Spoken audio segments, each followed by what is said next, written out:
Teori 9 Basis data client server.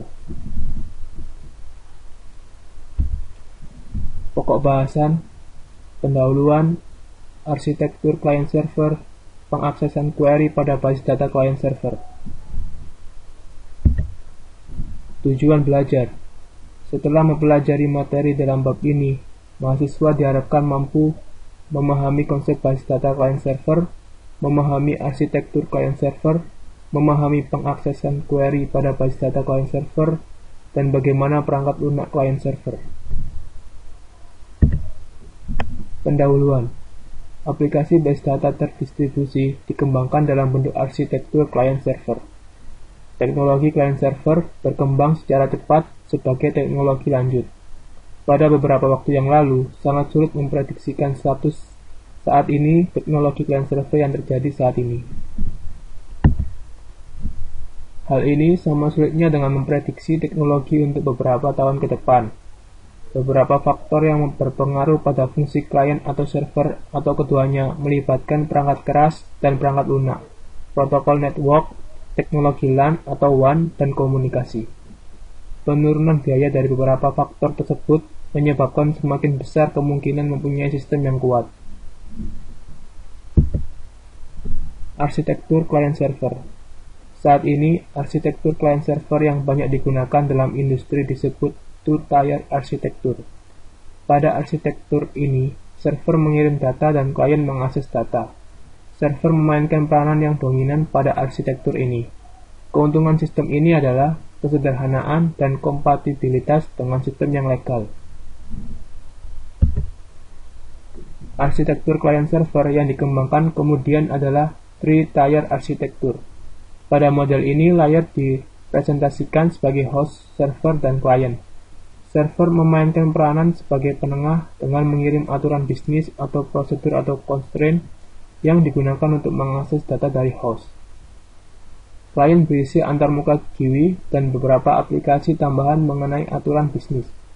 Kemudian, server bertindak sebagai conduit of passing memproses data dari host ke klien, di mana kemudian diproses atau difilter dan dipresentasikan ke pemakai dalam format GUI. Antarmuka pemakai, aturan, dan pengakseskan data bertindak sebagai three tiers. Klien biasanya dihubungkan ke server melalui LAN dan server dihubungkan ke host melalui WAN. Klien melakukan remote yang dihubungkan ke server melalui WAN juga. Sistem ini sangat cocok untuk perusahaan besar di mana basis data terpusat dapat disimpan dalam host dan biaya pengembangan LAN dan WAN dapat diatur dan dioptimasi menggunakan teknologi yang baru untuk setiap bagian yang berbeda dalam organisasi. Pengaksesan query pada basis data client server. Setiap klien harus menggunakan query SQL yang tepat dan menyediakan antarmuka pemakai dan fungsi antarmuka untuk bahasa pemrograman. Karena SQL adalah bahasa standar relasional, berbagai SQL server, meskipun disediakan oleh vendor yang berbeda, dapat menerima perintah SQL. Klien juga merujuk pada data dictionary yang di dalamnya terdapat informasi pada data distribusi di antara server SQL yang berbeda, sebagai modul untuk dekomposisi query global ke dalam sejumlah query lokal yang dapat dieksekusi pada berbagai tempat. Interaksi antara klien dan server selama pemrosesan query SQL adalah sebagai berikut. Klien melakukan parsing query pemakai dan memecahnya ke dalam sejumlah query independen untuk setiap tempat. Setiap query tersebut dikirim ke server yang sesuai. Setiap server memproses query lokal dan mengirim relasi hasil ke klien. Klien mengkombinasikan hasil subquery untuk memproduksi hasil dari query asal yang dikirim. Pada penekanan ini, server SQL juga disebut transaction server atau database processor atau back-end machine. Sedangkan klien disebut application processor atau front-end machine. Interaksi antara klien dan server ditentukan oleh pemakai pada level klien atau melalui modul khusus pada DBMS klien yang merupakan bagian dari paket DBMS. Dalam DBMS yang banyak digunakan, model perangkat lunak dibagi ke dalam 3 level. 1. Perangkat lunak server bertanggung jawab pada manajemen data lokal, kebanyakan sama dengan perangkat lunak DBMS. Kedua, perangkat lunak klien bertanggung jawab untuk fungsi distribusi, mengakses informasi distribusi data dari katalog DDBMS, dan memproses semua permintaan yang membutuhkan akses ke lebih dari satu tempat. Hal ini juga ditangani semua antarmuka user. Ketiga, perangkat lunak komunikasi biasanya dihubungkan dengan sistem operasi terdistribusi, menyediakan primitif komunikasi yang digunakan oleh klien untuk mengirim perintah dan data ke tempat yang berbeda sesuai kebutuhan. Hal ini bukan bagian yang terpenting dalam DDBMS, tetapi menyediakan primitif komunikasi dan pelayanan yang esensial.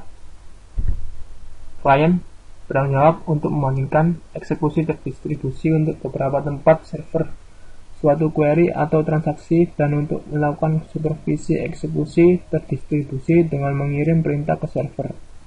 Perintah ini termasuk query lokal dan transaksi yang dieksekusi selain perintah untuk mengirim data ke klien atau server lain.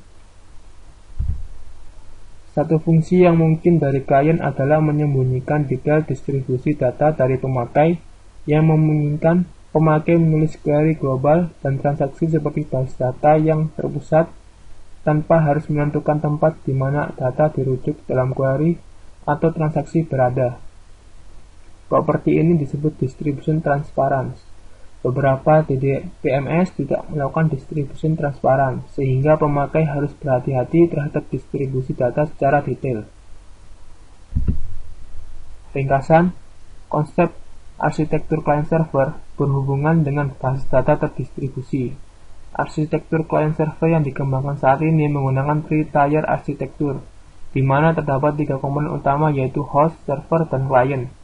Pengaksesan query dilakukan dengan cara klien melakukan permintaan query dengan mengirimkan subquery ke beberapa tempat server, dan setelah server mengirimkan hasilnya ke klien mengkombinasikan hasil subquery ke query asal. Modul perangkat lunak yang terdapat pada DDBMS dapat dibagi dalam 3 level, yaitu perangkat lunak server, klien, dan komunikasi. Latihan soal. Nomor 1. Apa yang dimaksud dengan sistem client-server? Client-server adalah sebuah arsitektur jaringan yang memisahkan klien, biasanya aplikasi yang menggunakan GUI dengan server. Masing-masing klien dapat meminta data atau informasi dari server. Kedua, apa perbedaan konsep arsitektur client-server yang ada sekarang dengan arsitektur sistem terdistribusi? Konsep arsitektur client-server yang ada sekarang adalah pada arsitektur ini. Server mengirim data dan klien mengakses data. Server memainkan peranan yang dominan pada arsitektur ini. Keuntungan sistem ini adalah kesederhanaan dan kompatibilitas dengan sistem yang legal. Sedangkan pada konsep arsitektur sistem terdistribusi sistem dianggap sebagai satu set layanan yang disediakan untuk klien server dan klien diberlakukan berbeda.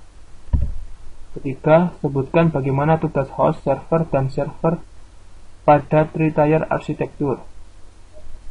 Server memainkan peranan sebagai penengah dengan mengirim aturan bisnis atau prosedur atau constraint yang digunakan untuk mengakses data dari host.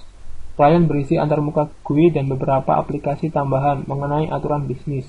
Kemudian server bertindak sebagai conduit of passing, memproses data dari host ke klien di mana kemudian diproses atau difilter dan dipresentasikan ke dalam pemakai dalam format GUI. Antarmuka pemakai, aturan, dan pengaksesan data bertindak sebagai three tiers. Klien biasanya dihubungkan ke server melalui LAN dan server dihubungkan ke host melalui WAN klien. Melakukan remote yang dihubungkan ke server melalui WAN juga. Keempat, jelaskan bagaimana pengaksesan query dari klien ke server dan hasil query dari server ke klien. Pengaksesan query dilakukan dengan cara klien melakukan permintaan query dengan mengirimkan subquery ke beberapa tempat server, dan setelah server mengirimkan hasilnya ke klien mengkombinasikan hasil subquery ke query asal. Soal kelima, perangkat lunak apa saja yang diperlukan pada sistem client-server? 1. Perangkat lunak server bertanggung jawab pada manajemen data lokal.